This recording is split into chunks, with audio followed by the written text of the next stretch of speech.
وبما ان انت كملت الفيديو ده لحد الاخر، فانا هقول لك حته نقطه انا اقسم بالله متاكد انه محدش قالها لك قبل كده، وهي ايه يا شباب عاملين ايه؟ لو انت لسه طالب في الكليه، عايز اقول لك ان الفيديو دوت معمول ليك انت. في الفيديو دوت انا هتكلم معاك عن ازاي تدير امورك الماديه، او بمعنى تاني مصروفك وانت في الكليه. وهديك كده شويه نصايح كنت اتمنى فعلا ان حد يقولها لي وانا لسه في الكليه، بس مش مشكله، اديني اتعلمتها بالطريقه الصعبه، بس ده مش معناه ان انت كمان لازم تعدي بنفس الحاجه. وفي الفيديو دوت انا هقول لك على اهم 8 منهم، واللي انا متاكد مليون في الميه ان فيهم حاجات محدش قالها لك ومش هتسمعها غير في الفيديو دوت. فيلا بينا عشان ما اضيعش وقت اكتر من كده، وافتكر طالما انا اقدر اعملها يبقى انت تقدر تعملها. اول نقطه معانا هي make a budget and stick to it، يعني اعمل ميزانيه. تعمل ميزانيه؟ اعمل ميزانيه. سواء بقى كان مصروفك كبير او صغير، انت محتاج تعمل لنفسك ميزانيه، خد بالك، لان ده هيساعدك جدا ان انت تتحكم او تعرف امتى تصرف وامتى ما تصرفش. لان مثلا نازل او نازله مع صحابكم فيقولوا لك يلا بينا ناكل مش عارف فين، يلا بينا، يلا بينا نشرب مش عارف فين، يلا بينا نلعب بلاي ستيشن، يلا بينا نعمل، يلا بينا نعمل. تبص تلاقي نفسك نص مصروف الشهر بتاعك كله خلاص يومين ثلاثه، وانت اصلا لسه في اول اسبوع في الشهر. فان انت تعمل ميزانيه لنفسك ده هيساعدك جدا ان انت تحدد الاولويات بتاعتك، وايه اللي انت محتاج تصرف فيه دلوقتي، وايه اللي انت ممكن تستنى عليه شويه. يعني انت مثلا دلوقتي شاب في الكليه، فانت تصرف ايه؟ مواصلات الكليه، ورق والمراجعات بتاعت الكليه، كورسات، تخرج مع اصحابك، وفي الاخر مثلا عايز تحوش مثلا عشان تجيب جاكيت او تاخد كورس معين او تطلع رحله مثلا في اخر الشهر مع الكليه. لو انت بقى عامل ميزانيه لنفسك ولكل بند من دول، هيجي صحابك يقول لك يلا ننزل، هتنزل، بس على الاقل هتبقى عارف ان انا اخري في الخروجه ديت 100 جنيه فقط لا غير. لان كل جنيه زياده انت هتصرفه في الخروجه ديت فوق ال 100 جنيه اللي انت محددها هتضطر تخصمه من حاجه ثانيه. وطالما الورق والمراجعات وفلوس الكورسات ما ينفعش تخصم منها، فبالتالي هتبقى بتخصم من الحاجه اللي انت بتحوش عشانها. زي ما قلت لك بقى، سواء بقى عشان تطلع رحله مع الكليه في اخر الشهر، بتحوش عشان تجيب موبايل، عايز تجيب كرسي فيه طقم معين عايز تجيبه، ايا كان، هتلاقي نفسك بتيجي على الحاجات ديت لمجرد ان انت ما عرفتش تمسك نفسك في الخروجه ديت. فالفكره انت عمرك ما كنت هتعرف تعمل الكلام دوت الا لو انت كنت حاطط ميزانيه لنفسك في كل بند من الحاجات ديت. في حد يقول لك طب يعني ايه بادجت اصلا بقى، او يعني ازاي اعمل بادجت؟ بص، هو في فيديو تاني انا هعمله مخصوص للموضوع اللي انت ازاي تعمل بادجت، بس تعال اقول لك كده فكره بسيطه عنها. البادجت اللي انت تكتب المصروف بتاعك كام اللي انت بتاخده مثلا من اهلك، ولو انت بتشتغل شغل جنب الكليه اكتبه برده على جنب. الفكره في ايه؟ ان انت تبقى عارف كل الفلوس اللي بتجيلك قد ايه وكام في الشهر. طبعا الناحيه الثانيه في بقى المصروف بتاعك، ودي ان انت تكتب كل حاجه تصرف فيها فلوسك على مدار الشهر. يعني مثلا مواصلات الكليه، لو مسكت مواصلات الكليه فانت مثلا بتروح الكليه ب 5 جنيه وبترجع ب 5 جنيه، معنى كده ان في 10 جنيه في اليوم. لو انت بتروح الكليه 20 يوم في الشهر كله، فانت كده 20 يوم في ال10 يبقى انت كده عامل بند مواصلات الكليه 200 جنيه في الشهر من مصروفك. وهكذا مع كل بند. لو بتخرج مثلا مع اصحابك مره في الاسبوع، فانت مثلا بتخرج في المره ب 100 جنيه او ب 50 جنيه، تشوف انت كده 4 مرات، يعني 50 جنيه في المره في 4 مرات كده 200 جنيه للخروج مع صحابي. وهكذا امسك كل بند، شوف انت بتعمله قد ايه على مدار الشهر، وكل مره انت بتصرف فيه قد ايه، وشوف لو في حاجه معينه مثلا انت بتحوش لها، سواء بقى كانت موبايل او خروجه او رحله ايا كان، وشوف انت تقدر تطلع لها قد ايه في الشهر. طبعا في الفيديو اللي انا هعمله هقول لك ازاي تمشي الحاجات دي، وايه هي الحاجات اللي تعملها على حساب الثانيه، وتقلل من مصاريف ايه وتسيبك من مصاريف ايه، وازاي اصلا توفر الحاجات دي كلها. بس ده مش موضوعنا دلوقتي. المهم في الفيديو دوت ان انت تظبط الحاجات ديت مع المصروف بتاعك. يعني ما ينفعش تقول لي مصاريفي 2000 جنيه في الشهر وانت اصلا مصروفك بتاع 500 جنيه في الشهر، مش ماشيه. ما اعرفش انت جبت ازاي اصلا فرق 1500 جنيه دول، بس انا قصدي يعني ان انت تظبطهم مع بعض. لان البادجيتنج زي ما قلت في الاول ده هيساعدك تبقى عارف ايه هي الحاجات اللي انت محتاج تقلل فيها على حساب ايه. يعني مثلا انا محتاج مثلا عشان اشتري ورق كورسات زياده، انا محتاج اقلل شويه من الخروج مع صحابي، او انا ممكن اركب مواصله ارخص شويه عشان اعرف مثلا اخرج مع صحابي اخر الشهر ده. وده يبعتني للنقطه الثانيه اللي لولاها اصلا ما كنتش هتعرف تعمل النقطه الاولانيه بتاعت البادجت.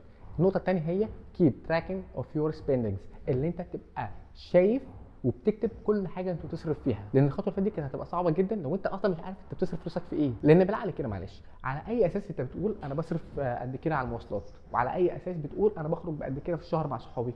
الا لو انت بتكتب كل حاجه انت بتصرفها مع صحابك، او بتكتب كل حاجه صرفتها في خلال اليوم. انا مش بقول لك ان انت لازم بقى انا صرفت جنيه النهارده على كذا، انا صرفت 2 جنيه على كذا. لو تعرف تعمل كده وعندك خلق اصلا ان انت تعمل حاجه شبه دي اعمل، بس انا قصدي ان انت تبقى عارف على الاقل افريج كده او رينج المصاريف بتاعتك بتتصرف في ايه. عايز تعرف مثال حي على حاجه شبه ديت؟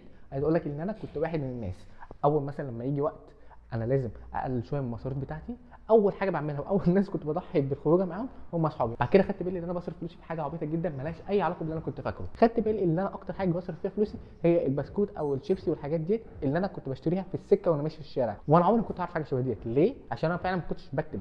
انا كنت فاكر ان دي حاجه يعني ايه، يعني بسكوت ولا 3 جنيه ولا 4 جنيه وانت ماشي في الشارع ما كانش هيبقى عامل الازمه ديت. بصيت لاخر الشهر لقيت نفسي بصرف مبلغ محترم اكتر من اللي كنت بصرفه وانا مع اصحابي اصلا. فدلوقتي بقيت عارف امتى او ايه هي الحاجه اللي انا محتاج اعملها لما اكون عايز اوفر. لا انا كده محتاج اقلل شويه من الحاجات اللي انا باكلها في السكه. فزي ما بقول لك انت ما كنتش هتعرف تعمل الكلام دوت الا لو انت عامل نفسك بادجت وبتكتب او بتعمل تراك للسبندنجز بتاعتك. انت عارف الفكره في ايه بقى؟ ان انت اول شهر هيبقى صعب جدا بالنسبه لك ان انت تعمل بادجت. ليه؟ لان انت لسه مش فاكر او مش عارف انت الشهر اللي فات اصلا كنت بتصرف على كل حاجه من دي كام. فمهمتك اول شهر ان انت تكتب الاول، تشوف انا النهارده في الشهر الاسبوع دوت انا صرفت قد كده على خروجي مع اصحابي، وصرفت قد كده على الورق، وصرفت قد كده على المواصلات، وبعد كده تضربه في 4 وتحط عليهم الحاجات اللي هي بتحصل سنويه. يعني مثلا ايه، الاسبوع دوت والدي قال لي اخرج روح هات لي حاجات معينه.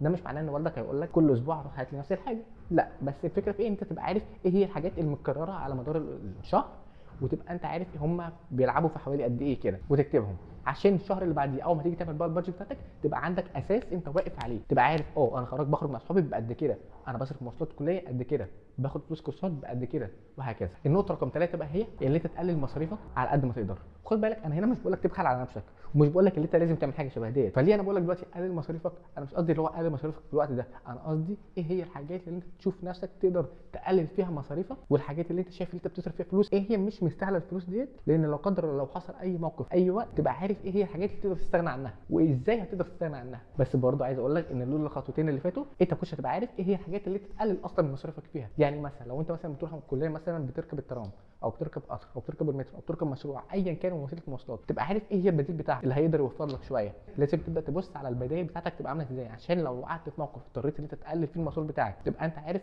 انت ايه البديل بتاعك. بس في حاجه بقى مهمه جدا عايز اقولها لك، ان مش دايما الحل ان انت تقلل مصاريفك، يعني مش كل ما تقع في مشكله تقلل مصاريفك. في حل تاني وده ينقلنا للنقطه رقم 4، وهي find ways to earn extra cash، اللي انت تلاقي مصادر دخل ثانيه او طريقه تكسب بيها فلوس ثانيه جنب الكليه. خد بالك انا عارف ان انت بتدرس، وانا عارف ان الكليه واخده 3/4 الوقت بتاعك وبترجع تعبان والكلام ده كله، بس ده ما يمنعش برضو ان انت اكيد عندك ساعه ساعتين تقدر تعمل حاجه ثانيه. اصل معلش برضو انت مش بتذاكر 24 ساعه، ما تعرفش مثلا تطلع لك ساعتين 3 كده في يومك تعمل بيهم حاجه جنب الكليه، سواء بقى تتعلم حاجه اونلاين تشتغلها مع جنب الكليه كفريلانسر. خد بالك انا عامل كورس على اليوتيوب هنا ازاي تبدا كفريلانسر وايه حاجه تقدر تشتغلها والكلام ده كله، فما عندكش حجه يعني انت ما تبداش حاجه شبه ديت. والفيديوهات على فكره تعتبر الى حد ما قصيره جدا، فاهم؟ في فيديو ممكن تلاقيه 5 دقائق، في فيديو ممكن تلاقيه نص ساعه. المهم يعني بص عليها كده وان شاء الله هتعجبك. ممكن طريقه ثانيه لو انت ما عندكش حاجه فاضيه طول اليوم كله بتاعك مليان، اكيد في يوم اجازه مثلا من الكليه او يومين ما عندكش حد مثلا في العيله او في محيطك طفل عنده طفل صغير مثلا تقدر تديله دروس، اكيد هتلاقي واحد او اثنين. وخد بالك ان انت مجرد ما تبدا بطفل صغير او عيل صغير سواء بقى في ابتدائي اعدادي او ثانوي، هتلاقي نفسك السنه اللي بعدها بقى 2 بقى 3 بقى 4 بقى 5، وان شاء الله العمليه تبقى ماشيه معاك احسن. افتكر ان انا هنا مش بايدك في اختيارات، انا قصدي ان انت تدور على طريقه تقدر تكسب بيها فلوس جنب الكليه، مش هتفضل دايما مستني المصروف بتاع البيت. دلوقتي بقى عندك مصدر دخل تاني، لو قدر الله المصروف بتاعك قل، لا انت في حاجه تانيه تقدر تسندك. ويلا بينا النقطه رقم 5 هي avoid impulse buying. يعني ايه؟ يعني ان انت تتحكم انت تصرف فلوسك في ايه وقد ايه بالظبط فيها، وحاول انت على قد ما تقدر ان انت تبعد عن اللي هو الشراء وخلاص، الشراء لمجرد الشراء. يعني بطل تشتري حاجات انت فعلا مش محتاجها لمجرد ان انت عايزها او لمجرد اللي هي شكلها عجبك ساعتها. نص قرارات الشراء اللي انت بتشتريها او الحاجات اللي انت بتشتريها بتبقى راجعه لان في اللحظه اللي انت فيها ديت انت دماغك مش مسيطر عليها حاجه غير ان انت عايز تشتري الحاجه ديت. انا بوعدك ان انت لو بعدت عن الحاجه ديت 10 خطوات هتلاقي نفسك اصلا خلاص الرغبه فيها قلت. وعايز اقول لك حاجه، احد الطرق اللي انا بعمل بيها حاجه شبه ديت اللي انا اقلل حته الشراء وخلاص، ان انا بستنى اسبوع على الحاجه واشوف نفسي بعد اسبوع لسه عايز نفس الحاجه بروح اشتريها، ببقى انا فعلا كده عايزها. 3/4 او 99% من الحاجات اللي انا كانت عجباني والله العظيم بعد اسبوع انا كنت ناسي اصلا هي كانت ايه. تخيل بقى لو كنت اشتريتها، لان دي حاجه غريبه جدا. خد بالك ان انت تلاقي مثلا واحد رايح يشتري مثلا بنطلون، تلاقيه طالع من المحل مع بنطلون وتيشيرت وكوتشي. طب ما انت يا ابني عندك تيشيرت نفس اللون ده بالظبط في البيت، اصل التيشيرت دوت عليه رسمه مش عارف ايه تنين ورا او عليه حاجه مش عارف فيه مختلفه شويه عن ورا، طب ما انت مش محتاجه. فتلاقي نفسك صرفت فلوس في حاجات انت فعلا مش محتاجها وما كنتش هتشتريها لو خدت دقيقه واحده تفكير قبل ما تدفع الفلوس. وواحده الطرق برضو على فكره اللي انت ممكن توقف بيها حاجه شبه دي ان انت تحوش لهدف معين. يعني مثلا انت عامل حسابك مثلا على اخر الشهر دوت انت طالع رحله مع الكليه وعايز تحوش لها المبلغ دوت من مصروفك، فبالتالي كل مره تيجي تشتري حاجه مالهاش اي ستين لازمه تفتكر لا انا ممكن احوش الفلوس ديت عشان احطها للموبايل او للرحله او ايا كان الحاجه اللي انت بتحوش لها. والنقطه رقم 6 وعلى فكره دي بقى مهمه جدا، انا عارف انت هتيجي تقول لي لا مش مهمه قوي بالنسبه لي، بس عايز اقول لك والله العظيم هتنفعك. وانا بقول لك ايه ده وعد مني لان انا اتحطيت في مواقف كتير جدا انا فعلا كنت اتمنى حد يقول لي حاجه شبه ديت. هي keep emergency فند، ان انت يبقى عندك مبلغ طوارئ على جنب، ده هيوفر عليك وجع دماغ انت مش متخيله. خد بالك هو مش لازم يكون كبير، انت لسه طالب في الكليه فانت ممكن الطوارئ اللي انت ممكن تقع فيها هي حاجات بسيطه شويه، فممكن للطوارئ مثلا انت تحط 100 او 200 جنيه على جنب، لان انت ما تعرفش ايه هي الحاجه او الظرف اللي انت ممكن تقع فيه وتحتاج ال 100 و 200 جنيه دولت، او تحتاج مثلا اكتر من الفلوس اللي معاك، فتبدا تاخد بالك لا انا ممكن اخد من ال 100 جنيه من 100 جنيه ديت او 200 جنيه ديت وترجعها بمجرد ما تبقى معاك فلوس تاني. بس انت ما تحطش في موقف محرج. في حاجه عايز انبهك عليها، هي ان ده اسمه مبلغ طوارئ، يعني ما بيتصرفش غير في الحاجات اللي هي زي ما بيقول لك ضروره الضروريات. ولا تجيب بلاي ستيشن اللي انت عايز تلعبه مش ضروره والله. وفي حاجه برضو مهمه بقى عايز اقولها لك، الفلوس ديت لو تعرف تقسمها لاثنين، يعني ايه؟ يعني وانت نازل لو مثلا انت شايل على جنب 200 جنيه، حاول تخلي 100 جنيه في المحفظه و100 جنيه في الجاكيت بتاعك او في البنطلون بتاعك. هتقول لي ليه؟ فلوس الطوارئ دي عشان لو لا قدر الله هيحصل حاجه زي ان المحفظه بتاعتك ضاعت، يبقى على الاقل شايل فلوس على جنب.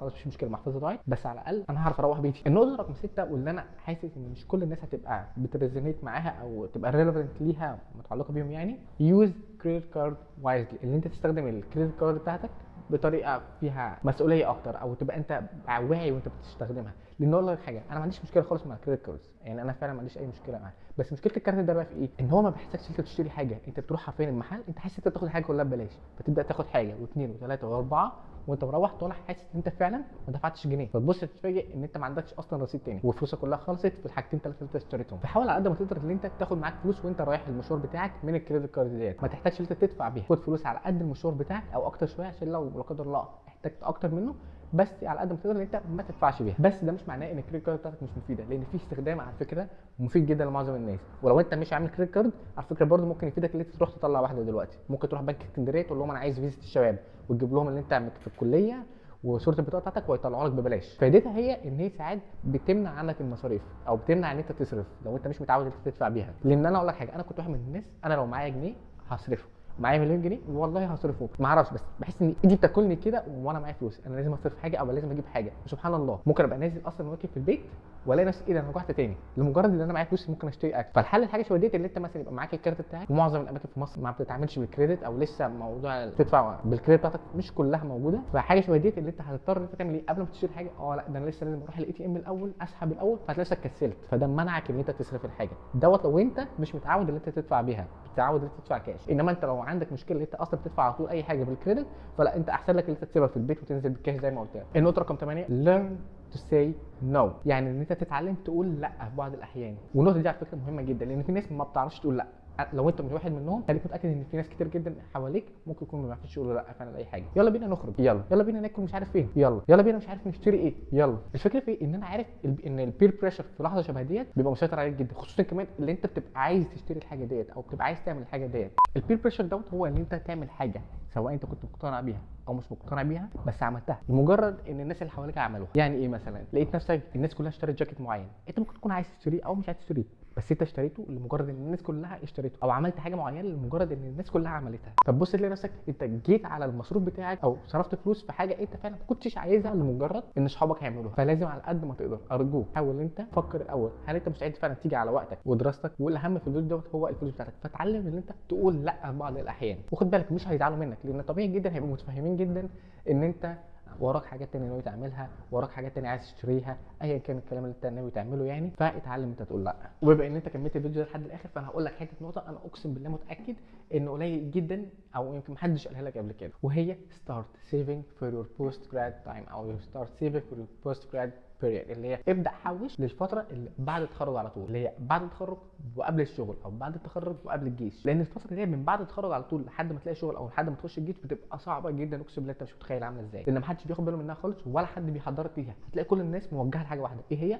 خد كورسات مش عارف ايه، خد لغه، ابدا دور على شغل في الحته الفلانيه، هات السي في بتاعك وانا ادورك على شغل. كلهم بينسوا انت نفسيا وجسديا وكل الكلام دوت في الفتره دي بتبقى عامل ازاي، لان انت ولا معاك فلوس تخرج ولا فلوس تنزل تقعد مع صحابك، ولا حتى لو عايز تاخد كورس بيبقى معاك فلوس، وبتبقى تقيله جدا حته ان انت تقول لاهلك انا عايز فلوس تاني. هم بالنسبه لهم انت خلاص اتخرجت من الكليه، وبالتالي انت كبرت، ابدا اعتمد على نفسك. فليه انت عايز مصروف دلوقتي؟ احنا خلصنا مهمتنا معاك. طبعا ده كله كوم. والكوم التاني ان الاكتئاب اللي بيجي لمعظم الناس مجرد ما بيتخرجوا، لان هو كان فاكر ان الشغل هيبقى فاتح له دراعاته كده، يقول له يلا اول ما تخلص كليتك تعالى هنشغلك على طول، فيبدا يصطدم بالواقع ان هو ايه ده، انا الشغل مش موجود اصلا، ده لو لقى يعني، ولو لقى المرتبات عامله ازاي بتاعت حديث التخرج بتبقى 2000 او 1000 او 3000 في الحدود ديت، فبالتالي بتبقى نفسيا مش احسن حاجه. ليه؟ لان انت كنت فاكر ان على الاقل الدنيا هتبقى اول ما تخلص الكليه هتبدا تتم لك اكتر، تبقى احسن اكتر من الوضع اللي انت في الكليه فيه، لحد ما تصطدم بصخره الواقع. واكتر حاجه فعلا هتهون عليك فتره شبه دي ان انت يبقى معاك مصروف جيبك على الاقل. وده تعملها ازاي؟ بان انت تحوش مثلا 100 جنيه او 200 جنيه من مصروفك شهريا على جنب، بحيث ان انت تقدر تستخدمهم في الفتره ديت على مدار ال4 سنين او ال5 سنين بتوع الكليه لو انت بتشيل كل يوم 100 جنيه او 200 جنيه فين هيعملوا معاك فرق كبير جدا مجرد ما تتخرج. طبعا هيجي واحد يقول لك ايه انت جاي معاك اللي انا باخد مصروف كام عشان تقول لي اشيل 200 جنيه او 100 جنيه على جنب. شيل اللي تشيله، والله العظيم لو بتشيل 10 جنيه احسن من اللي انت ما يبقاش معاك فلوس اصلا. وعايز اقول لك ان انت اول ما تتخرج والله العظيم هتدعي لي. وبكده نبقى الحمد لله خلصنا الفيديو دوت اخيرا. عايزك تقعد كده مع نفسك وتشوف كل نقطه من دول انت تقدر تعمل فيها ايه وايه اللي انت تقدر تحسنه. مشكلتنا الجيل الحالي، وعلى فكره مش في مصر بس في العالم كله، ان هو ما بيعلمكش ازاي تبدا تصرف فلوسك صح، وابدا ازاي تستثمرها صح، وابدا ايه اللي تصرف فيه وايه اللي ما تصرفش فيه. دايما هتلاقي الكليه او المدرسه بتعلمك انك تدرس الحاجات دي عشان تلاقي الشغلانه ديت وتبدا تاخد المرتب دوت. انما بقى تبدا تصرف المرتب ده في ايه؟ لا مش هيقول لك ليه، لان هي دوامه هيبدا تخليك تبدا تصرف فلوسك في حاجات مالهاش اي لازمه، فتحتاج ان انت تشتغل تاني، تبدا تاخد فلوس تاني عشان تصرفها مش عارف في ايه، وهكذا. حته اللي انت تبدا تتعلم من سن صغير اللي انت فيه في الكليه دوت ان انت ازاي تبدا تتحكم في مصاريفك، ده انت مش متخيل هيفيدك ازاي مجرد ما تشتغل تبقى انت خلاص بنيت العاده ديت. فلو الفيديو دوت عجبك ما تنساش تعمل لايك للفيديو دوت، تعمل سبسكرايب للشانل. هتقول لي ليه؟ اقول لك لان الفتره اللي جايه دي ان شاء الله انا هعمل سلسله اسمها ازاي تغير حياتك، وان شاء الله اللي انا متاكد مليون في الميه اللي هي هتغير حياتك في حاجات كتير جدا حتى لو مش كلها، بس هتغيرها بشكل انت ما كنتش متوقعه. انت لو كنت شفتني من 4 5 سنين انا ما كنتش اتخيل ان انا ابقى بعمل الحاجه اللي انا بعملها دلوقتي والشغل اللي انا بشتغله دلوقتي. اشوفك ان شاء الله الفيديو اللي جاي.